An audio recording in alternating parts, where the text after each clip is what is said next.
प्यारे बुजुर्गों, माताओं, भाई और बहनों, हम सब जो अपने आप को ज़्यादातर शरीर समझते हैं, हमें भूल जाते हैं कि असलियत शरीर में नहीं, हमारी आत्मा में है। वो आत्मा जो परमात्मा का अंश है, वो आत्मा जो प्रभु के अंग संग थी, वो आत्मा जो प्रभु से अलग हुई और जिसे यही कहा गया था कि वो एक समय के लिए जब प्रभु से दूर होगी तो वो वापस प्रभु में जाकर लीन होगी। जैसे जैसे प्रभु की मौज में सृष्टि रची गई, कई खंडमंडल बने, तो हमारी आत्मा एक मंडल को जानकर पहले पहले वापस प्रभु में लीन हो जाती थी। लेकिन जैसे जैसे और मंडल बने तो हमारी आत्मा को लगा कि वो नए मंडलों की भी सैर करे। वो अगले मंडल में गई, और मंडल बना, वहाँ गई। तो आस्ते आस्ते जैसे जैसे प्रभु से दूर होती चली गई और मंडलों में जो भी उनकी अट्रैक्शन थी, जो खिंचाव थे, उनमें मस्त होना शुरू हो गई, तो प्रभु को भूल गई। आज जब हम इस धरती पर जी रहे हैं, जिसे पिंड का देश कहा गया, तो हम अपने आप को यहाँ सही रूप में जीने के लिए हमारी आत्मा के ऊपर शरीर दिए गए ताकि हम यहाँ पर जी सकें। जैसे जब इंसान किसी गर्म मुल्क से ठंडे मुल्क की ओर जाता है तो उसको और कमीज़ के ऊपर स्वेटर, स्वेटर के ऊपर कोट, कोट के ऊपर ओवरकोट, अलग अलग चीज़ें पहननी पड़ती हैं ताकि वहाँ के माहौल को वो सहन कर सके। तो हम लोग तो उस देश के वासी हैं जहाँ प्रेम ही प्रेम है, सच्चाई सच्चाई है, एकता ही एकता है, और वहाँ पर हमें किसी चीज़ की ज़रूरत नहीं थी। लेकिन जैसे हम उस अवस्था में चलते आ गए जहाँ पर जड़ता बढ़ती शुरू हो गई, तो हमें वहाँ जीने के लिए अलग अलग शरीर दिया गया। तो अब हमारी हालत ये है कि ये जो फिजिकल बॉडी है, जो हमारा ये शरीर है, इसको ही हम असली रूप समझ बैठे हैं और असलियत क्या है उसे भूल गए हैं। और इस दुनिया में जीते जीते इनके रंगों की ओर खिंचते हुए जो कुछ हमें इस दुनिया में हमारे को लगता है हमारे साथ हो रहा है, हम सोचते हैं वही असली है। ये भूल जाते हैं कि जो ये शरीर चंद दिनों के लिए है, इसने सदा सदा के लिए रहना नहीं। तो हम जो शरीर के साथ कुछ होता है, अगर शरीर में कुछ तकलीफ़ है तो हमें तकलीफ़ महसूस होती है, अगर कुछ हमें खुशी मिल रही है किसी चीज़ से तो हमें खुशी लगनी शुरू हो जाती है। और अपनी पूरी ज़िंदगी हम यही सोचते हैं कि इस दुनिया में जिसमें जी रहे हैं उसमें हमें सही तरीके से जीना है। अब सही तरीका क्या है, इसकी जब तक समझ सही नहीं होगी तो जो और लोग करते हैं, जो हम देखते हैं, हम वैसे करना शुरू कर देते हैं। एक इंग्लिश में मुहावरा है कि अगर आप भेड़ चाल में जाओगे तो आप कुछ पाओगे नहीं। कुछ पाने के लिए कई बारी वो रास्ता ढूंढना पड़ता है जो औरों से अलग होता है। और इसीलिए बहुत सी बार प्रभु को पाने के रास्ते को उल्टा रास्ता कर रहे हैं। ये वो नहीं जो कि सारी दुनिया कर रही है। सारी दुनिया में बहुत से लोग यही सोचते हैं कि हम शरीर हैं, हम हमारे इमोशंस हैं, हमारे रिलेशनशिप्स क्या हैं वो हैं, हमारी इंटेलिजेंस क्या है वो हैं, और फिर सारी ज़िंदगी उन चीज़ों को सही करने में, उनमें खुश होने में हम जिंदगी गुजार देते हैं। तो महापुरुष जब भी इस धरती पर आए हैं, बार बार हमें समझाते चले आए हैं कि हम ये ना समझें कि हम एक ही बारी के लिए आए हुए हैं। हम ना समझें कि ये अपने आप ही कुछ हो गया, हम आ गए और हमारी मौत हो गई, हम चले जाएंगे। हम जाने कि हमारा रिश्ता नाता पिता परमेश्वर के साथ है। हम जाने कि हम उन्हीं के अंश हैं, हम जाने कि हम उनके साथ जुड़े हुए हैं, हम जाने कि हम उन्हें जान सकते हैं, हम जाने हम उन्हें पहचान सकते हैं, हम जाने कि हम उनसे एक में हो सकते हैं। तो जब इंसान इस दुनिया में से गुजर रहा होता है तो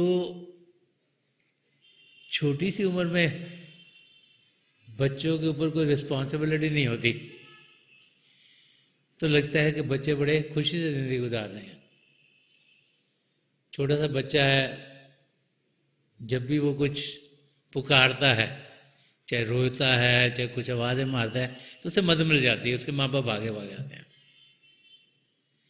और क्योंकि कोई रिस्पॉन्सिबिलिटी नहीं होती तो लगता है कि बच्चों की ज़िंदगी बड़े आराम से गुजर रही है। जैसे ही बच्चा बड़ा होता है, थोड़ी सी रिस्पॉन्सिबिलिटी इंसान के ऊपर आती है तो इंसान को लगना शुरू हो जाता है कि ज़िंदगी में मुश्किलें बहुत आए। अगर आप ज़्यादातर लोगों से बातचीत करोगे तो कोई होगा जो कि बड़ा ज़िंदगी से खुश होगा। ज़्यादा लोग तो अगर बातचीत करो किसी न किसी दुख दर्द की बातचीत ही करते हैं। और अगर हम देखें कि सारे दिन में हमारा ध्यान किस ओर जाता है, तो बहुत सी बार जैसे जैसे इंसान की उम्र बढ़ती है वो सोचता है कि उसकी ज़िंदगी में मुश्किलें और आ गई हैं, क्योंकि उसकी रिस्पॉन्सिबिलिटीज़ बढ़ गई। अब जब एक बच्चा खुद जी रहा है, उसको अपना ही ख्याल करना है, जैसे बड़ा होता है, पढ़ता लिखता है, कि शादी होती है, अब पति पत्नी को एक दूसरे का ख्याल करना है, जैसे उनके बच्चे होते हैं अब उनको बच्चों का ख्याल करना है, और जब एक से ज़्यादा बच्चे हुए उनका ख्याल करना है। साथ में उस समय में माँ बाप बुजुर्ग हो गए, उनकी भी सेहत ठीक नहीं रहती, उनका ख्याल करना है। फिर कोई ना कोई तकलीफ लाइफ में लगी रहती है। तो हम लोग ज़्यादातर उन मुश्किलों में ही घिरे रहते हैं। तो ज़िंदगी जिए तो जिए कैसे? संत दर्शन सिंह जी महाराज, जिन्होंने जिंदगी के हर पहलू को बड़ी नज़दीकी से देखा, जो जिन चीज़ों से हम सब गुजर रहे हैं उन सब में से संत दर्शन सिंह जी महाराज गुजरे। उनकी ज़िंदगी की ओर अगर हम ध्यान दें तो उनकी ज़िंदगी में बहुत सी चीज़ें ऐसी जो हम सब लोगों की ज़िंदगी में आती हैं। अब उनमें से हमने गुजरना कैसे है कि हम सही तरीके से गुजर रहे हैं, ये संत दर्शन सिंह जी महाराज अपने लफ्ज़ों में हमें समझा रहे हैं कि जब हम इस दुनिया में से गुजरें तो हमारी ज़िंदगी कैसी होनी चाहिए। जब तकलीफ़ों की ओर ध्यान आता है तो उनसे हम बचें कैसे, और जिसे हम तकलीफ़ समझते हैं असलियत में वो है क्या। क्योंकि हमारा तो नज़रिया सिर्फ बाहर की दुनिया का है, हमारा नज़रिया सिर्फ ऊपर ऊपर की चीज़ों का है। असलियत क्या है वो संत दर्शन सिंह जी महाराज हमें इससे एक शेर के ज़रिए समझा रहे हैं। इंटरेस्टिंग ये है कि जब भी हम संत दर्शन सिंह जी महाराज के लिखे हुए लफ्ज़ों को पढ़ते हैं तो एक एक लफ्ज़ में इतना उन्होंने मीनिंग डाला हुआ होता है कि उसको अगर सही रूप में हम समझ जाएंगे तो फिर हम अपनी ज़िंदगी बड़े आराम से गुजार पाएंगे। हर एक शेर उनका अलग अलग पहलू ज़िंदगी को खोलता है और हर एक शेर उनका ऐसा है जो कि असलियत को हमारे सामने खोल देता है अगर हम उसकी गहराई तक पहुंच जाएं। तो तकलीफ़ें, सफरिंग, पेन, ये जो ज़िंदगी में आता है उसका सही मतलब क्या है और उससे हम डील कैसे करें और कैसे ज़िंदगी जीनी चाहिए, ये जानते हुए कि ये चीज़ें होंगी। ये संत दर्शन सिंह जी महाराज ने इस शेर में समझाया और जो उन्होंने पहलू खोला है अगर ऊपर से पढ़ेंगे तो समझ में आएगा नहीं, अगर उसकी गहराई तक जाएंगे तो समझ में आएगा कि संत दर्शन सिंह जी महाराज हमें समझा कर रहे हैं, क्योंकि उनकी शायरी में बड़ी लेयर्स हैं समझने की। इधर ऊपर की लेयर पे समझो ये समझ में आता है, थोड़ा नीचे जाओगे ये समझ में आएगा, और नीचे जाओगे ये समझ में, और डेप्थ में जाओगे और समझ में आएगा। तो संत दर्शन सिंह जी महाराज फरमा गए हैं कि हो गई शिद्दते गम, हो गई शिद्दते गम आप मुदावा गम का। तो ये पहली लाइन में ही बहुत कुछ संत दर्शन सिंह जी महाराज फरमा रहे हैं। शिद्दते गम होता है कि गम और ज़्यादा होना, इंटेंसिटी ऑफ सफरिंग। तो फरमा रहे हैं कि तकलीफ आई, अब तकलीफ को दूर कैसे करें। और तकलीफ़ें अगर हम देखें तो तकलीफ़ें हमें किस किस लेवल पर आती हैं। सबसे पहले तो हम अपने आप को शरीर समझते हैं तो शरीरी रूप में तकलीफ़ आती है। इंसान जैसे बच्चे से बड़ा होता है तो हम देखते कई बच्चों को छोटी सी उम्र में क्या बड़ी बड़ी प्रॉब्लम हो रही है। किसी के हार्ट में होल है तो कोई बात टाइम से नहीं कर रहा बच्चा, किसी को और तकलीफ़ है, कोई चल नहीं पा रहा। तकलीफ़ें छोटी सी उम्र में आनी शुरू हो जाती है। इंसान जैसे ही बड़ा होता है पूरी कोशिश करता है कि एक्सरसाइज करे, खाना पीना ठीक खाए, उसकी तबीयत ठीक रहे, लेकिन हम देखते हैं टाइम के साथ में से हर एक को कोई ना कोई तकलीफ़ लगी रहती है। किसी को सांस ठीक से नहीं आ रहा, किसी को पता लगता है जी किडनी में प्रॉब्लम हो गई, किसी को कोई प्रॉब्लम, किसी को कोई प्रॉब्लम। हम देखते हैं टाइम में हर एक लेवल पर इंसानों के साथ कोई ना कोई फिज़िकल प्रॉब्लम लगी रहती है, जहाँ पे शरीर वैसे काम नहीं कर रहा जैसे वो करना चाहिए। और जैसे उम्र बढ़ती है तो और चीज़ें भी प्रॉब्लम में आ जाती हैं, जैसे जोड़ों में दर्द, जैसे डाइजेशन प्रॉब्लम और किस्म की तकलीफ़ें भी इंसान के अंदर आती हैं। तो हम उनको सॉल्व करने की कोशिश करते हैं। जिस किस्म का डॉक्टर हमें पसंद हो, होम्योपैथिक हो, एलोपैथिक हो, आयुर्वेदिक हो, यूनानी हो, कोई नेचुरल हो, तो हम लोग सब चीज़ें ट्राई करते हैं कि हमारी तकलीफ़ दूर हो। कई बार इंसान अच्छी चीज़ें कर रहा होता है, खुशी की चीज़ें कर रहा है, तब भी उसमें दर्द आता है। जैसे आपको खेलने का बहुत शौक है और आप खेल रहे हो, लेकिन गेम खेलते खेलते ही कुछ होता है कि आप गिर गए या कुछ और हो गया, खेलते खेलते कुछ और हो गया जिससे कि बॉडी में तकलीफ़ आ गई। तो तकलीफ़ फिज़िकली हमारी लाइफ में आती है। अगर हम देखें कि हम जब इस दुनिया में जीते हैं तो हमारा एम क्या होता है। ज़्यादा लोग सोचते हैं कि दिमाग को तेज करो, कि इंटेलेक्ट, जो हमारा दिमाग है, तेज हो। हम पढ़ते लिखते क्यों हैं? ताकि दिमाग तेज हो, हम दुनिया की चीज़ों को जानते हैं। पढ़ाई लिखाई क्या है? दुनिया की चीज़ों की जानकारी। हम वो जानकारी पाते हैं ताकि हम इस दुनिया में अपने आप को सही तरीके से रख पाएँ। तो जब हम दिमाग को तेज़ करते हैं, हमारी इंटेलिजेंस बढ़ती जाती है। तो हमारी इंटेंशन यही होती है कि हम पढ़ लिख कर फिर या नौकरी करें या बिजनेस करें या कोई काम करें, राइट। और फिर जो हमारे गोल्स होते हैं कि हाँ मैं ये कर लूँगा, यहाँ तक पहुँच जाऊँगा, लाइफ में हम देखते हैं वहाँ पर हम पहुँचते नहीं। जब पहुँचते नहीं तो फिर तकलीफ़ हो जाती है। अब एक बच्चा बहुत पढ़ रहा है और वो बहुत पढ़ाई कर रहा है, वो सोच रहा है मैं क्लास में फर्स्ट आऊँगा, और आता नहीं। सेकंड आ गया, थर्ड आ गया, फोर्थ आ गया, अब कभी कभी मैं बच्चों को मिलता हूँ तो कई बच्चे एग्ज़ाम के बाद और देखो तो उनकी शक्ल बड़ी डाउन है, तो पूछो क्या हो गया तुम्हारे मार्क्स में, कि मेरे जी 94% मार्क्स आए। मैं कहा 94% मार्क्स तो खुश होना चाहिए। नहीं नहीं, मैं तो 98 चाह रहा था। ऐसे भी होता है कि हमारा गोल है, हम उस तक पहुँचे नहीं, तो 90 के ऊपर आ गए तो ठीक है, अच्छे कॉलेज में एडमिशन हो जाएगी, you can go do well, but उसमें भी इंसान दुखी। तो इंटेलेक्चुअली भी जो हम चीज़ें चाहते हैं, सेम थिंग हमने बिजनेस खोला, ने बिजनेस खोला कि हम पैसे कमाएंगे, चीज़ें बेटर होंगी। अनफॉर्चुनेटली बिजनेस चल नहीं रहा, हमारी समझ में नहीं आ रहा क्या हो रहा है, तो फ्रस्ट्रेशन, सफरिंग, पेन, तकलीफ इंसान की ज़िंदगी में आती है। सेम चीज़ है हमारी इमोशनल स्टेट में। हम लोगों की सबकी कोशिश होती है कि हम मिलजुल के रहें। एक फैमिली में बच्चे पैदा होते हैं, मिलजुल के रहते हैं। हमारे दोस्त मित्र जिनके साथ हम रहते हैं मिलजुल के रहते हैं।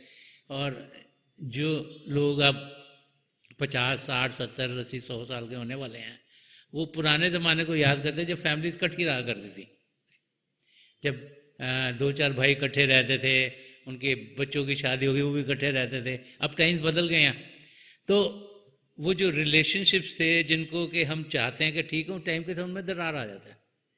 कोई ना कोई मिसअंडरस्टैंडिंग हो गई, किसी ने किसी का हक मार लिया, किसी और ने कोई गड़बड़ कर दी कहीं पर, कोई तो आपने बिजनेस में पार्टनरशिप की, उन्होंने कोई गड़बड़ कर दी, तो कुछ ना कुछ टेंशन आ जाती है कि भाई छोटी मोटी चीज़ें आपने एक बात सोची, किसी ने पीछे से कुछ और गलत किसी और को बोल दिया, तो मिसअंडरस्टैंडिंग करके भी रिलेशनशिप प्रॉब्लम्स आ जाते हैं।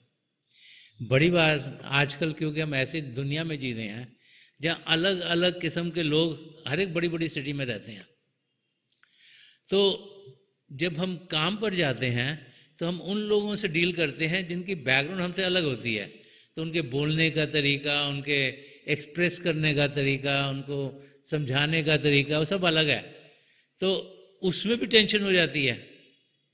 एक इंसान सोच रहा है कि मैं बड़े आराम से समझा रहा हूँ, और दूसरा सोच रहा है नहीं नहीं ये तो इतनी तेज़ी से बोल रहा है, इसने मेरे को तो ऐसे लग रहा है डांट दिया। तो इमोशनल प्रॉब्लम भी रहती हैं।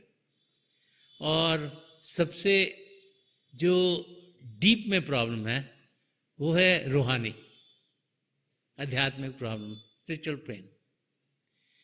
वो जो पेन है, क्योंकि वो है इस करके बाकी सारे पेन हो रहे हैं। संत कृपाल सिंह जी महाराज फरमाते कि on spiritual health depends the health of the body and the mind, कि अगर हमारी रूहानी सेहत ठीक होगी तो बाकी सब चीज़ें ठीक हो जाएंगी। शारीरिक बीमारियां भी ठीक होंगी और मानसिक बीमारियां भी ठीक होंगी, इमोशनल प्रॉब्लम ठीक होंगी।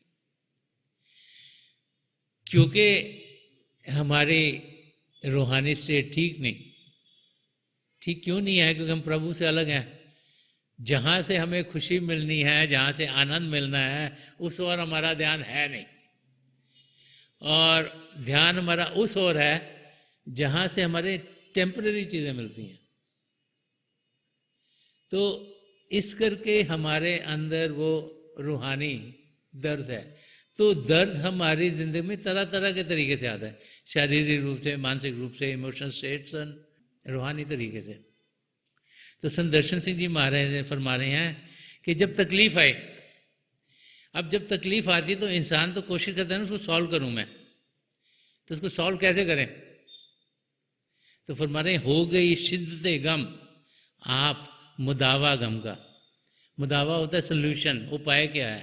वो कह रहे जो जो दर्द आया उसका सोल्यूशन क्या है? सोल्यूशन कह रहे हैं कि दर्द और तेज होगा तो सोल्यूशन है।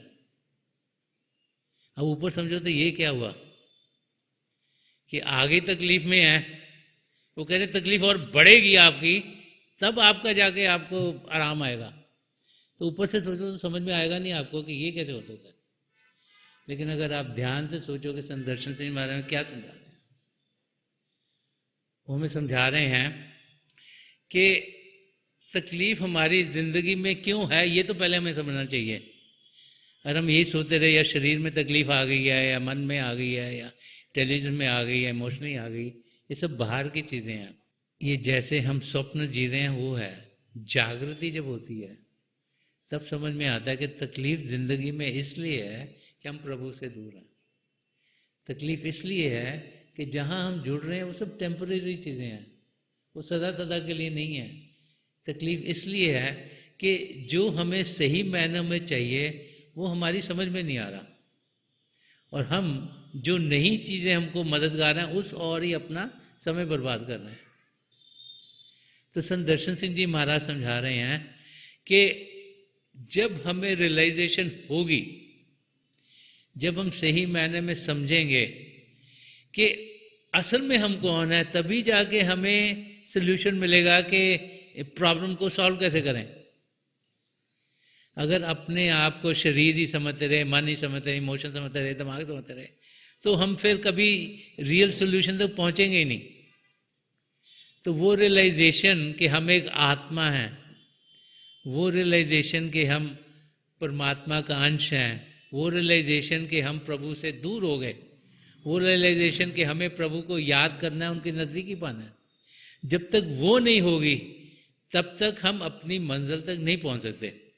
तो वो रियलाइजेशन जब होती है, जब इंसान को ये समझ में आता है कि मैं एक आत्मा हूँ, तो क्या होता है, तो उसके अंदर इच्छा होती है कि मैं आत्मा परमात्मा के साथ जुड़ूं। तो वो जो इच्छा है, जो डिज़ायर है हमारे अंदर प्रभु से जुड़ने की, वही हमारे दर्द को और तेज़ करती है। और वो इच्छा जितनी ज़्यादा होगी तेज़, उतना फिर हम हाथ पैर मारेंगे, कोशिश करेंगे कि हम प्रभु से मिलें, प्रभु से जुड़ें। उतना हम अपने आप को जानने की कोशिश करेंगे, उतना हम परमात्मा की नज़दीकी पाने की कोशिश करेंगे। तो संत दर्शन सिंह जी महाराज समझा रहे हैं कि जब तक वो डिज़ायर, वो इच्छा हमारे अंदर और तेज़ नहीं होगी, जब तक हम रियलाइज़ नहीं करेंगे कि हम प्रभु से दूर हैं, तो वो जो तड़पन है हमारे अंदर प्रभु को मिलने की, वो और बढ़ेगी नहीं। तब तक हम अपनी मंजिल की ओर कदम नहीं बढ़ाएंगे।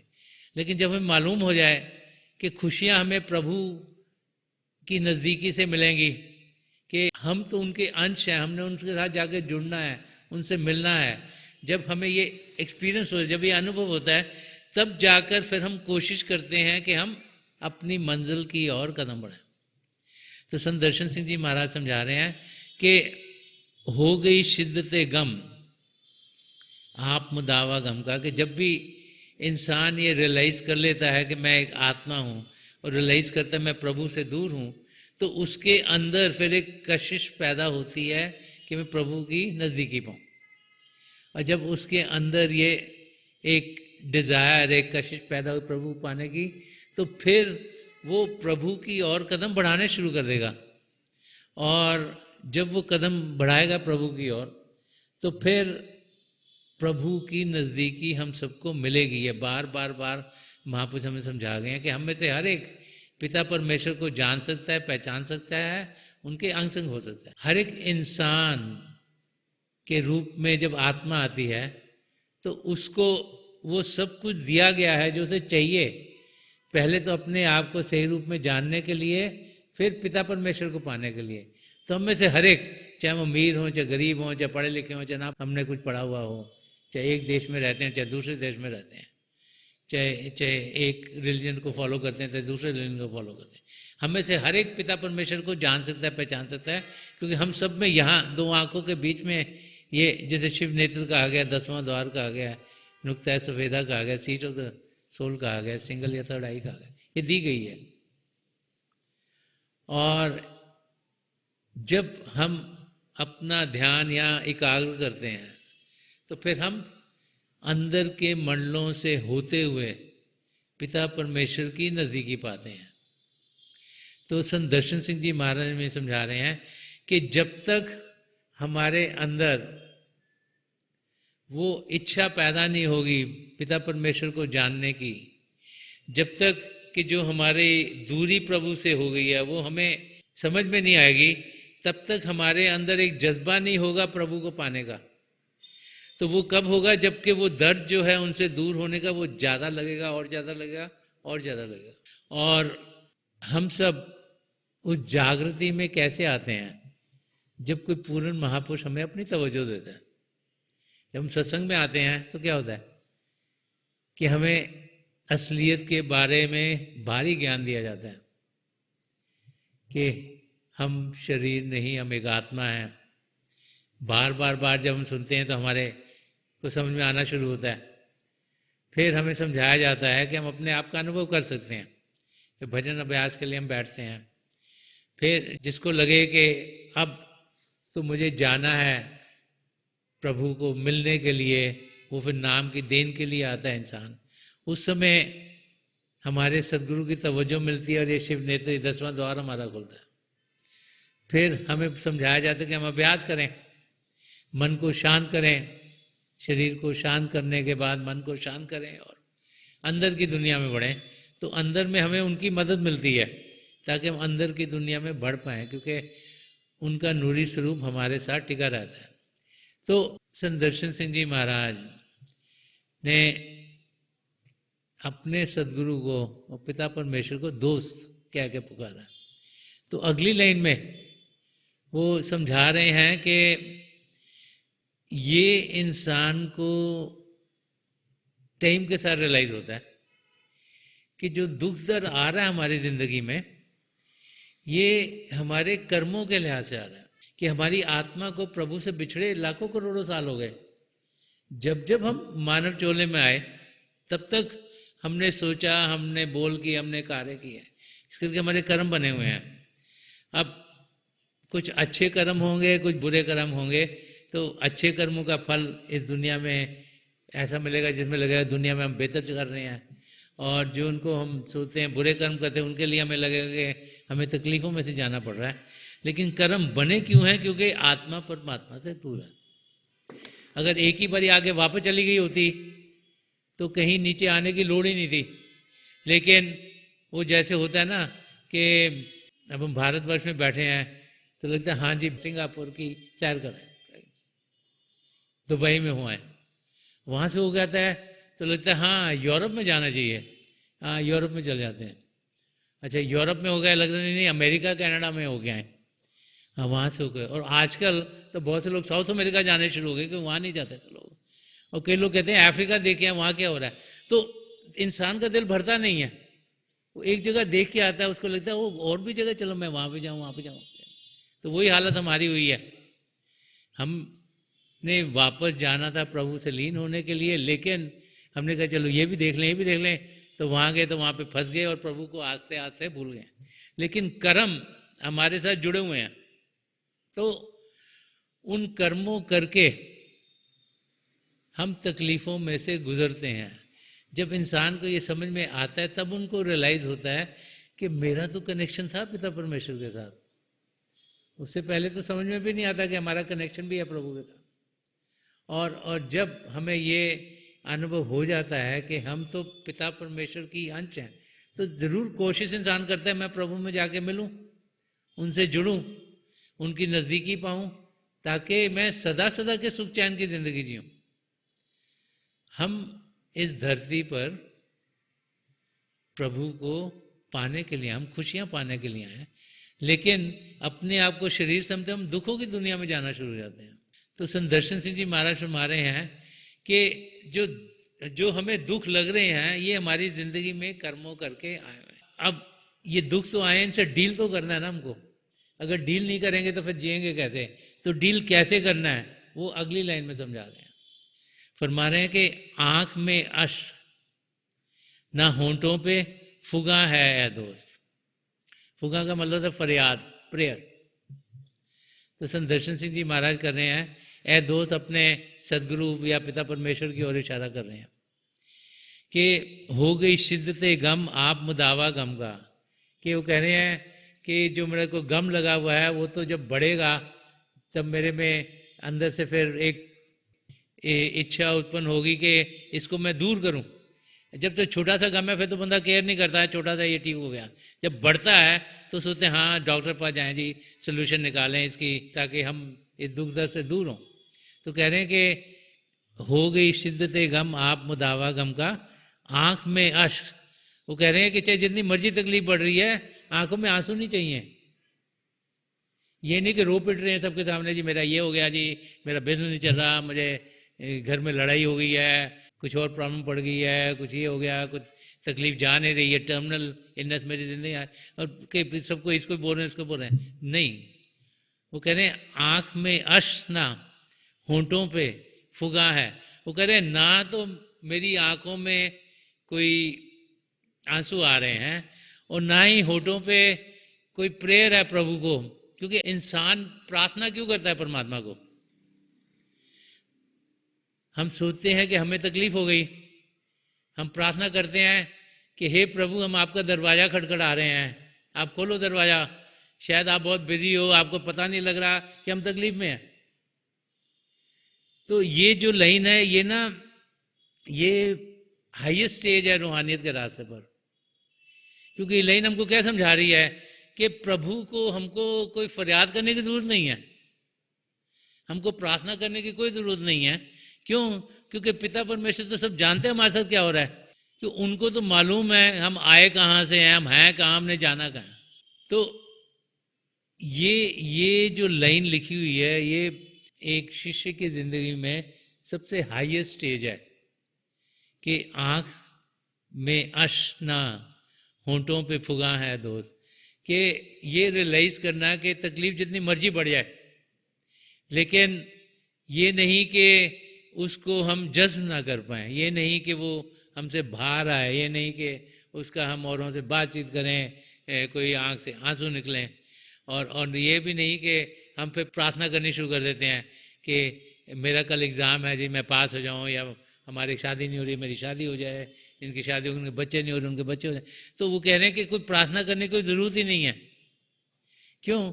क्योंकि अगर रियलाइजेशन हो जाए कि हम परमात्मा के अंश हैं, अगर रियलाइजेशन हो हम प्रभु से जुड़े हुए हैं, हम तो उन्हीं के हिस्से हैं, तो फिर उनको तो सब कुछ मालूम है कि हमारे साथ क्या हो रहा है। तो संत दर्शन सिंह जी महाराज यहाँ पर हमें समझा रहे हैं कि ज़िंदगी जीनी कैसे चाहिए, कि हम जिंदगी में ऊंच नीच कुछ भी आए उसको आराम से उसमें से गुजरें। ये मत सोचें कि मेरे साथ ही प्रॉब्लम हो गई। ज़्यादा लोग तो यही सोचते हैं कि सारी प्रॉब्लम मेरे साथ होगी, बाकी सब ठीक है। ये जाने कि कर्मों करके हर एक की जिंदगी में अलग अलग ऊंच नीच आते हैं, लेकिन पिता परमेश्वर हर समय हमारे अंग संग हैं, उन्हें मालूम है हमारे साथ क्या हो रहा है, और हम जहाँ भी रह रहे हैं, जिस इन्वायरमेंट में रह रहे हैं, उसमें अच्छे से अच्छे तरीके से रहें, खुशी से रहें, प्यार से रहें, एटमॉस्फेयर को अच्छा बनाएं।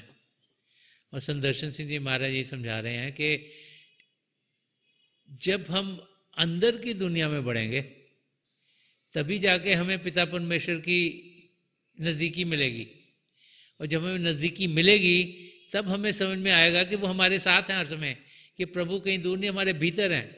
और जब ये एक्सपीरियंस इंसान को हो जाता है कि पिता परमेश्वर मेरे अंग संग हैं, मेरे अंदर बैठे हुए हैं, तो फिर उसके बाद वो ज़िंदगी बड़े आराम से गुजारता है, क्योंकि उसे मालूम है कि जो चीज़ उसके लिए बेहतर है वो इसकी ज़िंदगी में हो रही है। क्योंकि हमारे पुराने कर्म क्या थे तो हमें मालूम नहीं है, इस करके हमें समझ में नहीं आता कि तकलीफ़ क्यों आ गई है। लेकिन जिसका विश्वास प्रभु में पूरा हो जाएगा वो अपनी मंजिल को ज़रूर पाएगा, और वो ज़िंदगी बड़े आराम से गुजारेगा। उसको पता है कि दिस टू शैल पास, कि अगर ये समय को तकलीफ़ का ये भी निकल जाएगा। इसलिए हमारी आत्मा का मिलाप परमात्मा से होना बहुत ज़रूरी है, प्रभु का अनुभव अपने अंदर करना बहुत ज़रूरी है, फिर ज़िंदगी हम आराम से गुजार सकते हैं। अदरवाइज से सब सुनी सुनाई बातें हैं, जब तक आपको एक्सपीरियंस ना हो।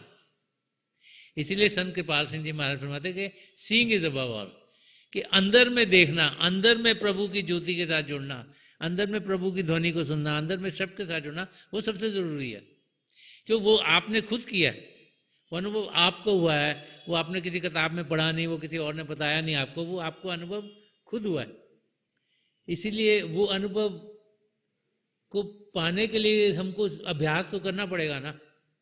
अगर हम भजन सिमरन में बैठेंगे नहीं तो फिर अंदर की दुनिया में बढ़ेंगे नहीं, तो अनुभव कैसे करेंगे कि प्रभु हमारे साथ हैं। इसीलिए संत कृपाल सिंह जी महाराज कई बार फरमाया करते हैं, if you love me keep my commandments. तो उनका मतलब था कि अगर आप मुझसे प्रेम करते हो तो मेरा कहना मानो। तो उनका कहना क्या था कि भजन करो, सिमरन करो, रोज़ाना करो, बाकायदगी से करो। क्यों? क्योंकि वो चाहते थे हम सब पिता परमेश्वर को पाएँ, वो चाहते थे हम प्रभु के साथ जुड़ें, वो चाहते थे कि हम अपने कदम अपनी मंजिल की ओर बढ़ाएं। उन्हें मालूम था कि हम में से हर एक पिता परमेश्वर को पा सकता। संत दर्शन सिंह जी महाराज भी हमें ये समझा रहे हैं कि जब तक रियलाइजेशन नहीं होगी कि ये जो शरीर है ये चंद क्षणों के लिए हो, 50, 60, 100 सालों के लिए हो सकता है, फिर इसको छोड़ना है हमने।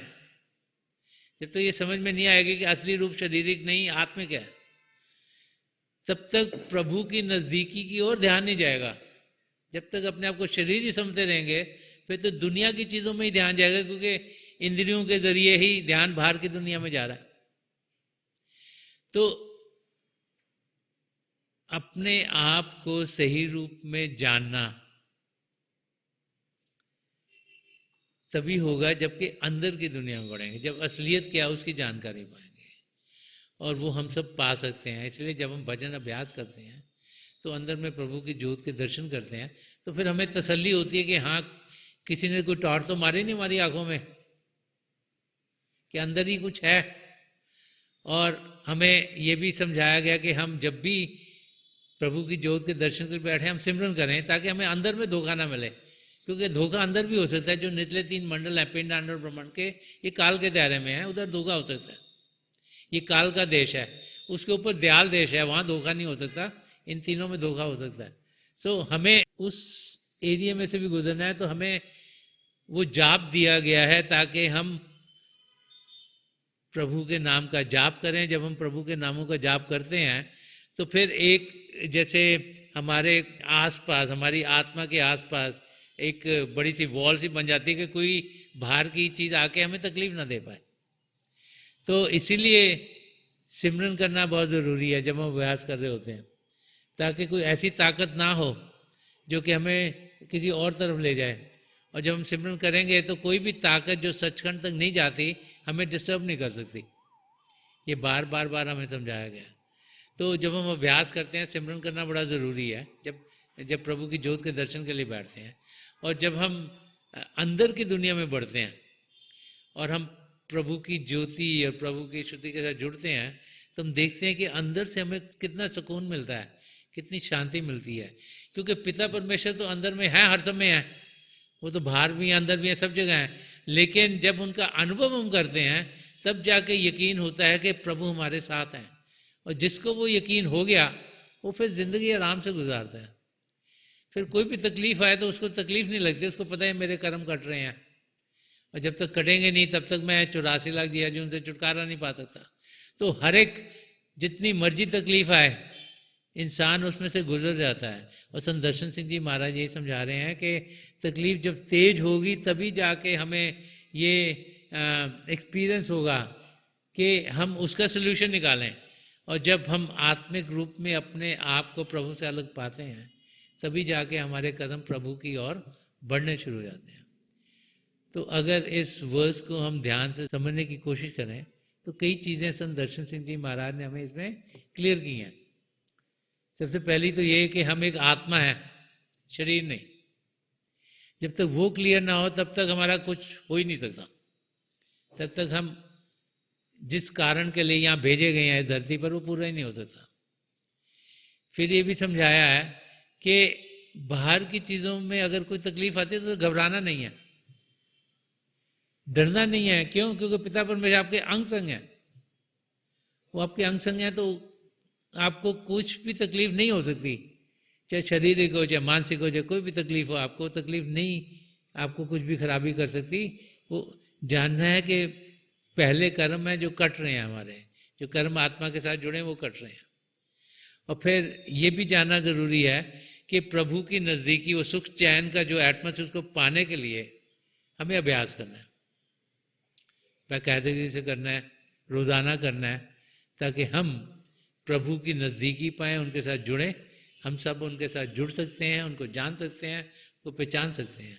और जब ऐसा करेंगे, और चौथी बात यह है कि उन्होंने ये भी समझाया है कि अगर दुख दर्द आता है ज़िंदगी में तो उसमें कुछ फरियाद करने की ज़रूरत नहीं, कोई प्रेयर करने की ज़रूरत नहीं, और ना ही कोई उसमें इतना दर्द दिखाना है कि आंसू टपक रहे हो इंसान के, उसको जज करने की कोशिश करनी चाहिए, क्योंकि वो समय भी टल जाएगा।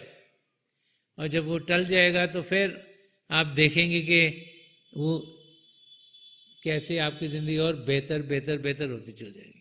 तो हम सब जब संत दर्शन सिंह जी महाराज के लिखे हुए लफ्ज़ों को समझने की कोशिश करते हैं तो बार बार बार वो हमें समझाते हैं कि असलियत क्या है, कि हम एक आत्मा है, उस आत्मा ने परमात्मा से मिलना है, उस मिलन के लिए अभ्यास करना है। तो थोड़ी देर के लिए हम सब अभ्यास के लिए बैठ जाएं। आप जहाँ भी बैठे आराम से बैठेगा, अपनी आंखें बंद कर लीजिएगा। ये जो आई बॉल्स हैं आपके डेली आंखों के सीधे सामने होने चाहिए, जैसे 8-10 इंच आपके सामने फोकस हो। आंखें बंद करते ही वो भाई बहन जिन्हें नाम की देन मिली आप सिमरन कीजिएगा। जो भाई बहन यहाँ नए हैं, आप पिता परमेश्वर के किसी भी जाति नाम का जाप कीजिएगा। जाप मन ही मन करना है, ऊंचा नहीं दोहराना। मेरी पिता परमेश्वर के चरण कमलों में जो पिछली सेंचुरी के महापुरुष हुए हैं, हजूर बाबा सावन सिंह जी महाराज, परम संत कृपाल सिंह जी महाराज, दयालपुर संदर्शन सिंह जी महाराज के चरण कमलों में यही प्रार्थना है कि जो जो हम सब के लिए बेहतर है वही हमारी ज़िंदगी में डले। हम प्रभु का अनुभव अपने भीतर करें और हमारे कदम अपनी मंजिल की ओर तेज़ी से बढ़ते चले जाएं। थोड़ी देर में मैं आपको इस बैठक से उठाऊंगा और मेरी शुभकामनाएं आप सबके साथ हैं।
हाँ, छोड़ दीजिए जी, प्लीज़ लीव ऑफ।